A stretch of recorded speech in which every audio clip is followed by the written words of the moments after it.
Hello guys, இந்த வீடியோவில் Crazyradio PAன்னு சொல்கிற ஒரு RF ஹேக்கிங் டிவைஸை பற்றி நம்ம பார்க்க போகிறோம். ஸோ இதான் அந்த டிவைஸ். இது வந்து 2.4 GHz ஒர்க் ஆகிற எந்த ஒரு RF சிக்னலை வேணாலும் ஸ்னிஃப் பண்ணி நம்மளால் டீகோட் பண்ணி பார்க்க முடியும். அதே டைம் இதெல்லாம் வந்து இன்ஜெக்டும் பண்ண முடியும் அந்த பேலோட. ஓகேவா?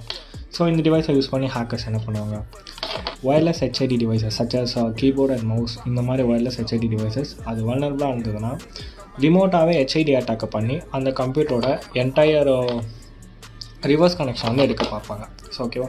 ஸோ இந்த டிவைஸ் வந்து பார்த்திங்கன்னா இதில் வந்து 3 dB ஆண்டனா வந்து கனெக்ட் ஆகிருக்கு.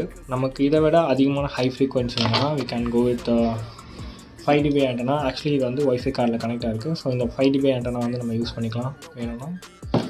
அட் த சேம் டைம் இன்னும் லாங் ரேஞ்ச் வேணும்னா நம்ம இந்த 9 dBயையும் வந்து யூஸ் பண்ண முடியும். ஓகேவா? ஸோ லாஸ்ட்டாக ஒரு போஸ்ட் வந்து நான் போட்டிருந்தேன் இந்த போர்டை பற்றி, டிஜிஸ்பார்க் சொல்லிட்டு. ஸோ இந்த போர்டு என்ன பண்ணணும்னு பார்த்தீங்கன்னா ஹெச்ஐடியாக வந்து நம்ம ஹெச்ஐடி அட்டாக் பண்ணால் பேட் யூஎஸ்பி வந்து நம்மளால் மேனுவலாக க்ரியேட் பண்ண முடியும். ஸோ ஹேக்கர்ஸ் வந்து இந்த டிவைஸை ஒரு ஹெச்ஐடி க்ரியேட் பண்ணால் ஹெச்ஐடி அட்டாக் பண்ணால் வந்து யூஸ் பண்ணுறாங்க. சிமிலராக இதே அட்டாக்கை ஒயர்லெஸில் பண்ணணும்னா we can use this device. So இந்த அட்டாக் பேர் பார்த்தீங்கன்னா மவுஸ் ஜாக் சொல்லுவாங்க. இன்னும் இன்ஃபர்மேஷன் வேணால் நீங்கள் கூகுள் பண்ணிங்கன்னா நிறையாவே கிடைக்கும். ஓகே, தேங்க்யூ ஃபார் வாட்சிங் திஸ் வீடியோ.